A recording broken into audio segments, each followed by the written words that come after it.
Alhamdulillahi ala ihsani wa syukru lillahi ala taufiqihi wa amtinani.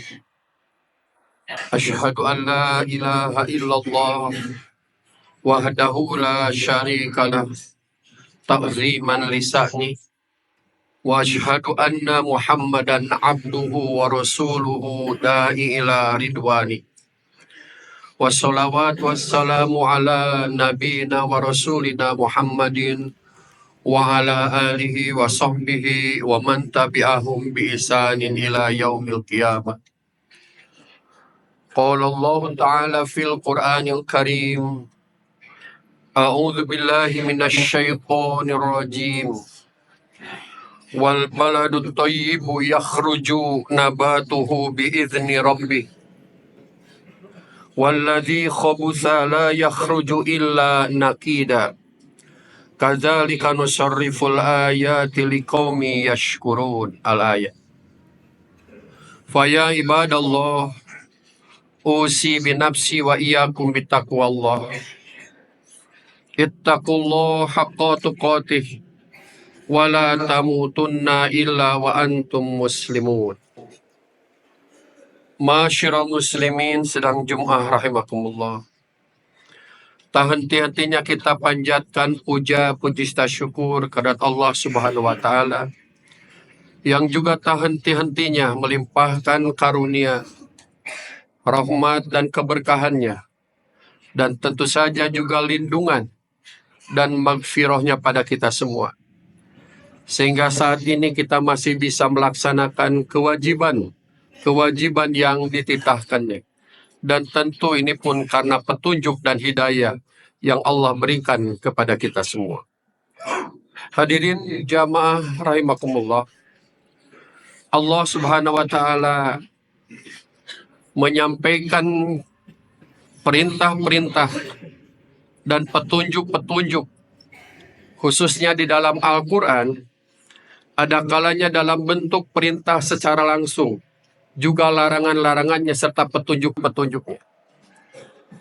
Atau ada kalanya juga melalui kisah-kisah, baik itu kisah umat-umat terdahulu, para nabi Allah yang menyampaikan risalah, yang tentu saja memberikan gambaran bagaimana kebangkitan dan kehancuran satu umat atau satu kaum sebagai pelajaran bagi umat yang datang kemudian.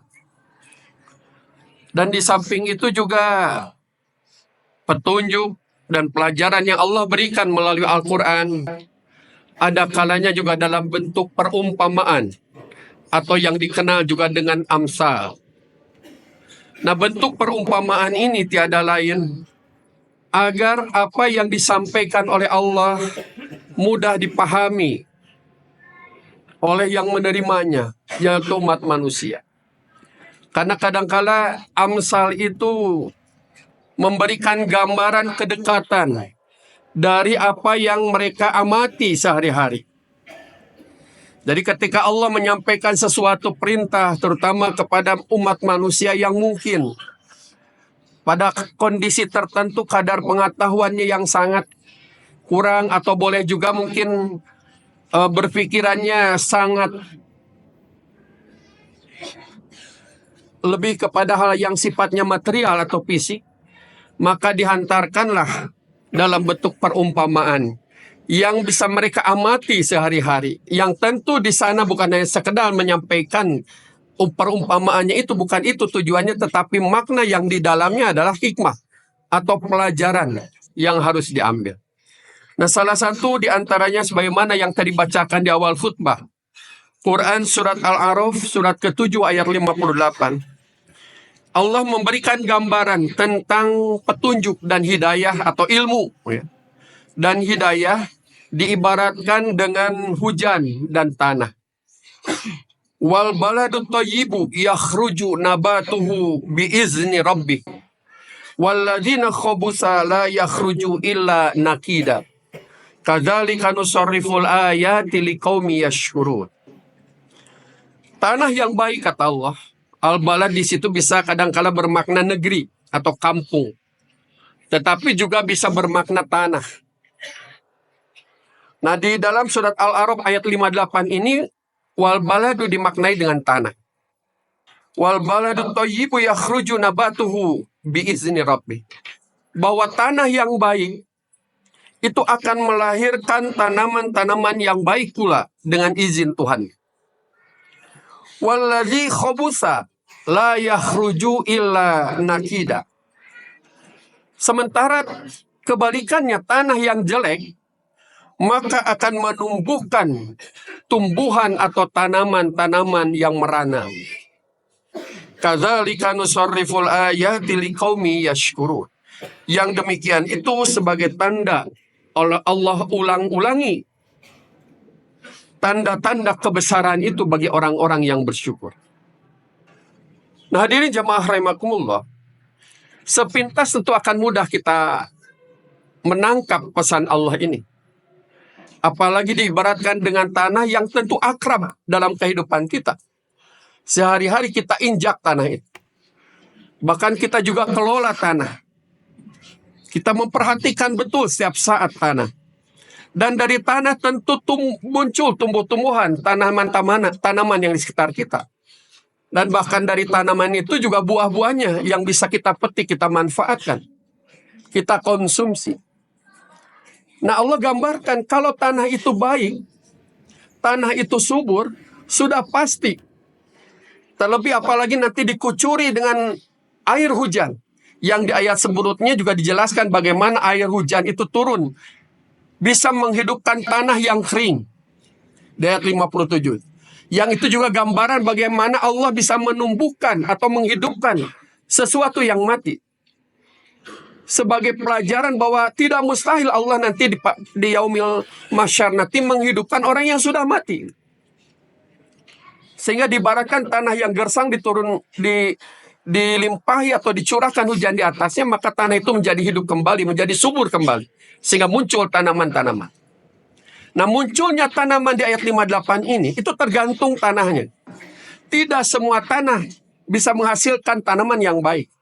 Bahkan ada kalanya andai kata ada tanah yang tidak subur, bahkan gersang, boleh jadi air hujan itu akan merasap dan tidak memberikan atau tidak menumbuhkan tanaman-tanaman. Nah, di ayat ini para mufasir menjelaskan bagaimana sesungguhnya pelajaran dalam kehidupan kita. Bahwa sesuatu yang baik tentu harus ada dasar-dasarnya yang baik pula. Kebaikan akan muncul dari perbuatan-perbuatan atau dari niatan-niatan yang baik. Atau setiap kebaikan yang kita lakukan, maka akan melahirkan kebaikan-kebaikan yang lain. Kalau kita beramal soleh dan penuh keikhlasan, maka amal itu akan berlipat ganda perkembangannya, akan menjadi lebih tumbuh subur. Tetapi sebaliknya, apabila kita menumbuhkan tanaman di atas tanah yang gersang, tanah yang jelek, artinya kita melakukan amal perbuatan tetapi tidak dengan niat yang penuh keikhlasan, tidak ada ketulusan, bahkan tidak ada cara-cara yang terbaik, maka boleh jadi melahirkan tanaman-tanaman juga yang merana atau yang tidak bisa bertahan. Mungkin cepat rusak atau hancur. Nah, ini sebagai gambaran bahwa betapa kebaikan itu akan lahir dari kebaikan atau dari dasar-dasar kebaikan yang kita lakukan. Nah, kemudian hadirin rahimakumullah, berkaitan dengan ayat ini Ibnu Katsir mengutip juga sebuah hadis dari Bukhari Muslim. Riwayat oleh Bukhari Muslim dari Abu Musa bahwa Rasulullah pun menyampaikan hadis dalam bentuk perumpamaan. Rasul mengatakan, masalu ma basani Allah bihi huda wal ilmu kama salil goisil kasir asoba ardon fakana minha naqiyah qabilatul ma fabatatil qala wal ushba kasir wa kanat minha ajadib amsakatil ma fanafa'allahu bihan nas fasharibu wasaqa wazaru'u wa asobat minha ta'ifatun ukhra innama hiya ki'anun la tumsikuma wa la tumbitukalla fadhalika masalum man faqiha fid dinillah wa nafahu ma ba'asani Allah bihi fa'alima wa alama wa masalum man lam yarfa' bidzalika ra'san walam yaqbal hudallah alladzi ursiltu bihi. Kata Rasulullah, pemisalan petunjuk dan ilmu yang Allah mengutusku dengannya adalah bagaikan gois atau hujan yang bermanfaat, yang mengenai tanah. Maka ada tanah yang baik, yang bisa menyerap air sehingga menumbuhkan tumbuh-tumbuhan dan rerumputan yang banyak. Di antara juga ada tanah ajadib atau tanah yang bisa menampung air, namun tidak bisa menyerap ke dalamnya. Maka dengan genangan air itu Allah memberi manfaat untuk banyak orang, sehingga manusia dapat mengambil air minum dari tanah itu. Lalu manusia dapat memberi minum untuk hewan ternaknya, dan manusia dapat mengairi tanah pertaniannya. Jenis tanah ketiga adalah tanah qi'an, tanah yang tidak bisa menampung dan tidak bisa menyerap air. Inilah permisalan orang-orang yang memahami agama Allah, bermanfaat baginya ajaran-ajaran Allah, mengutusku untuk membawanya. Dia mengetahui ajaran Allah dan dia mengajarkan kepada orang lain. Dan demikianlah orang yang tidak mengangkat kepalanya terhadap wahyu. Dia tidak mau menerima petunjuk Allah, mengutus untuk membawanya. Nah, Rasulullah mengibaratkan dirinya sebagai air hujan yang mendatangkan petunjuk, hidayah. Sementara hati-hati manusia yang menerimanya itu diibaratkan dengan tanah. Nah, kemudian ada 3 kategori yang Rasulullah buat. Yang pertama adalah tanah yang subur, tanah yang disebut nakiyatun, yang murni, yang subur, yang bersih. Di mana tanah itu kalau dia disirami air hujan, air itu akan menyerap ke dalam tanah, kemudian dia akan menumbuhkan tanaman-tanaman yang hijau. Tanaman yang bermanfaat buat sekeliling. Selain itu, apabila ada tempat cekungan, maka di situ air pun bisa bertahan. Sehingga orang bisa memanfaatkan air itu. Mungkin untuk berternak atau memberi minum ternaknya. Air itu bisa juga untuk menyirami tumbuhan dan juga untuk keperluan sehari-hari. Itu nakiyatun, air yang tanah yang subur. Yang kedua pemisah Rasulullah adalah air yang disebut dengan ajadib. Air ajadib ini air yang dia tidak menyerap, tetapi dia bisa tertampung dalam sebuah tempat yang cekung.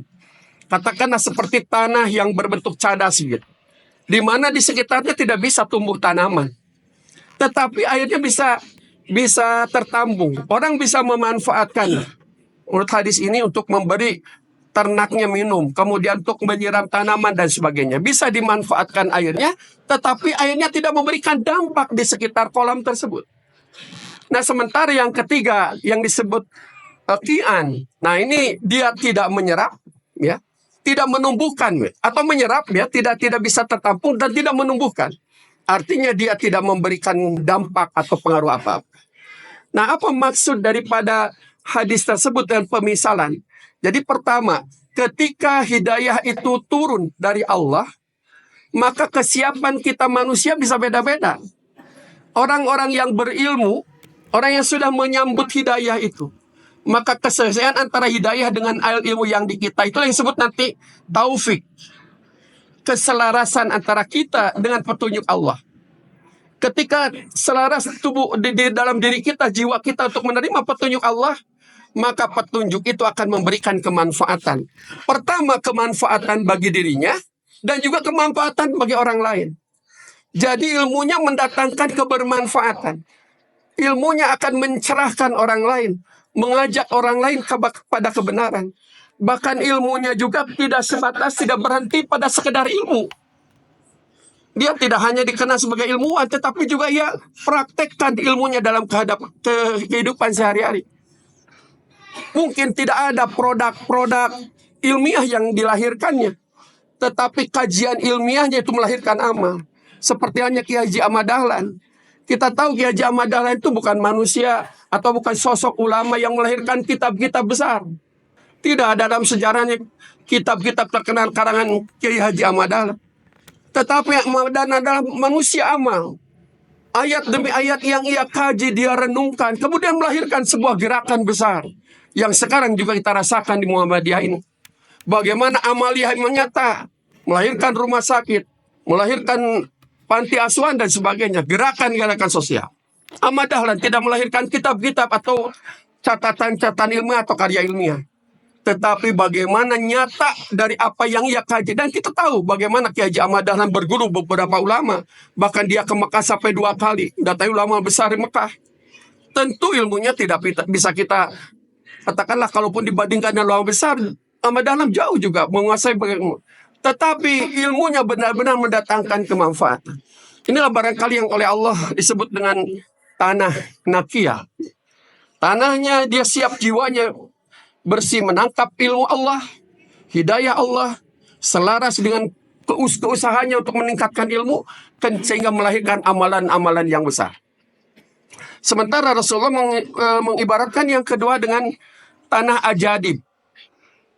Tanah ajadib itu dia bisa menampung air, tetapi tidak memberikan dampak pada dirinya. Dia memberikan manfaat pada orang lain, tapi tidak memberikan dampak pada dirinya. Mungkin saja dia pandai untuk menggerakkan orang lain untuk beramal, tapi dirinya tidak pernah beramal. Ilmunya tidak menyerap untuk dirinya. Tidak melahirkan sikap ketundukannya kepada Allah, walaupun mungkin pengaruh dari ucapannya bisa menggerakkan orang. Nah, ini diibaratkan oleh Rasulullah ajadib. Maka di hadis ini dalam beberapa keterangan Rasulullah tidak uraikan gitu, tidak terlalu mendetal dibanding nanti bagian pertama dan ketiga. Hadis ini banyak nanti kelompoknya. Ada yang disebut dengan orang-orang fasik, ada disebut dengan orang-orang munafik. Dia mungkin hafal Al-Quran, dia tahfiz, dia berilmu gitu. Tapi ilmunya hanya memberikan pada orang lain, tapi dirinya tidak bisa. Seperti barangkali lilin, dia menerangi orang lain tapi membakar dirinya sendiri sampai habis. Nah, inilah yang kata Rasulullah dengan ajadib, ibarat tanah yang hanya memberikan kemanfaatan, tetapi untuk dirinya tidak ada sama sekali. Nah, yang ketiga adalah qi'an. Ini sama sekali ilmunya tidak menyerap pada dirinya, juga tidak melahirkan amalia-amalia. Barangkali orang-orang kafir lah seperti itu. Apa yang hidayah, yang petunjuk yang diberikan oleh Allah tidak merangi jiwanya, dan juga dia tidak memberikan manfaat bagi orang lain. Jadi pemisalan-pemisalan ini tentu akan memberikan kepada kita gambaran tentang bagaimana Allah menurunkan hidayah, kemudian bagaimana hidayah itu bisa berpengaruh, tentu kesiapan diri kita untuk menerima. Kita seperti tanah nanti. Di posisi mana kita tanah ini? Apakah di posisi nakiyah, apakah ajadib atau qi'an? Ini kembali pada kita. Tetapi tentu yang mendatangkan kemaslahatan, kemanfaatan, baik diri sendiri, ataupun juga untuk orang lain, untuk khalayak, untuk umat. Manakala jiwa kita seperti halnya tanah qi'an. Tanah yang subur, yang baik, yang menumbuhkan amalia-amalia secara pribadi, juga bisa menggerakkan amalia untuk orang lain. Barakallahu li wa lakum bil ayati wa dzikril hakim wa taqabbala minni wa minkum tilawatahu inna was-sami'un alim. Rabbighfir warham wa anta khairur rahimin.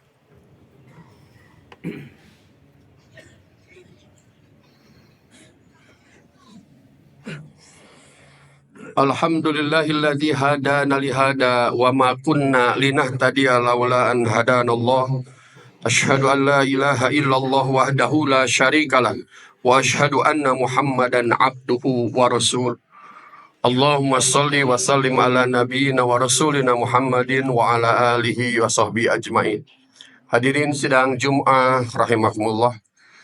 Quran surat Ar-Ra'd ayat 17 juga memberikan kepada kita gambaran tentang bagaimana sungguhnya hakikat daripada ilmu yang Allah berikan pada kita atau hidayah.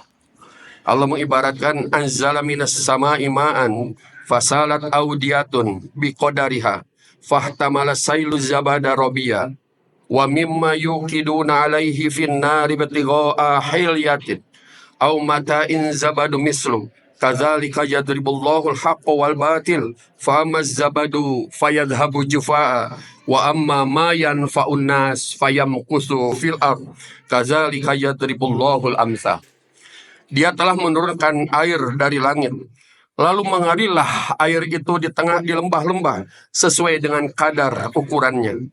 Arus itu membawa buih yang mengambang dari apa seperti logam yang mereka lebur dalam api untuk membuat perhiasan, atau dari alat-alat. Dan ada pula buih seperti buih arus itu. Demikianlah Allah membuat perumpamaan tentang hak dan batil. Buih akan hilang, tidak berguna. Sedangkan yang bermanfaat bagi manusia, ia akan menetap di dalam bumi. Demikianlah Allah membuat perumpamaan. Ini gambaran tentang hak batil. Ini juga gambaran tentang ilmu. Gambaran tentang wahyu. Bahwa ketika Allah turunkan wahyu menjadi ilmu bagi kita, dalam perjalanannya seperti air hujan, dia nanti diserap oleh tanah tergantung kadar kemampuan untuk menerimanya. Ada yang mungkin tanahnya atau kata cekungannya begitu luas sehingga menerimanya lebih banyak. Ada yang sedikit gitu.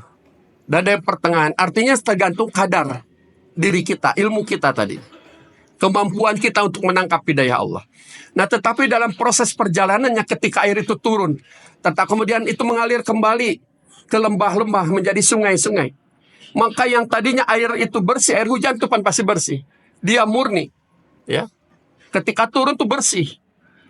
Namun ketika dalam proses perjalanan dia akan kotor. Maka muncullah buih-buih.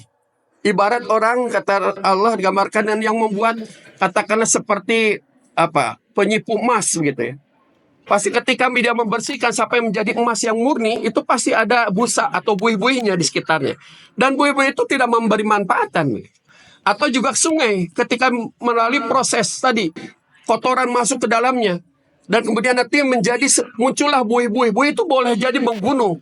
Tetapi ketika buih itu berjalan, dia akan tergerak ke pinggir-pinggir sungai dan kemudian hancur. Tidak berarti apa-apa. Dan air itulah yang terus nanti sampai kepada laut kembali.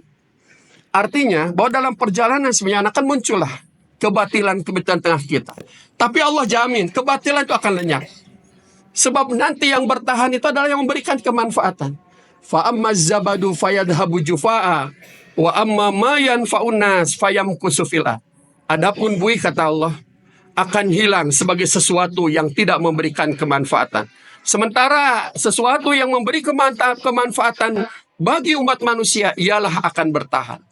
Seperti yang saya sampaikan di awal khutbah yang pertama tadi, bahwa bagaimana sesuatu yang memberikan kemanfaatan itu akan langgeng.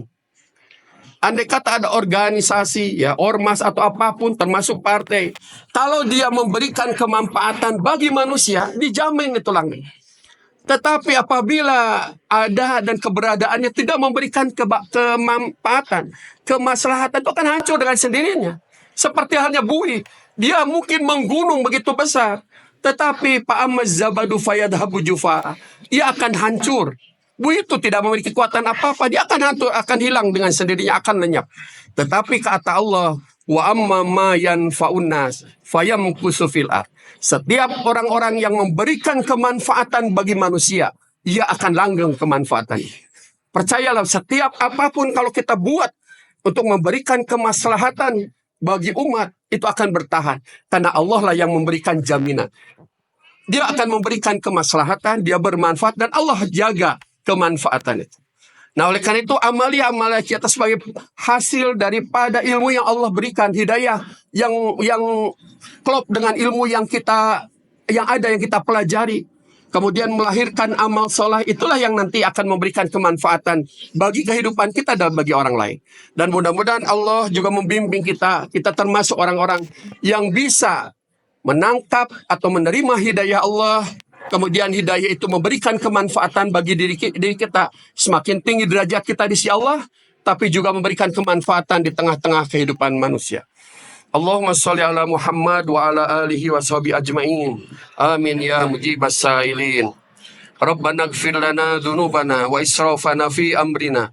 وثبت أقدامنا وانصرنا على القوم الكافرين ربنا تقبل منا إنك أنت السميع العليم وتب علينا إنك أنت التواب الرحيم ربنا هب لنا من أزواجنا وذرياتنا قرة أعين واجعلنا للمتقين إماما ربنا آتنا من لدنك رحمة وهيئ لنا من أمرنا رشدا ربنا آتنا في الدنيا حسنة وفي الآخرة حسنة وقنا عذاب النار سبحان ربك رب العزة عما يصفون والسلام على المرسلين والحمد لله رب العالمين. الله أكبر الله أكبر أشهد أن لا إله إلا الله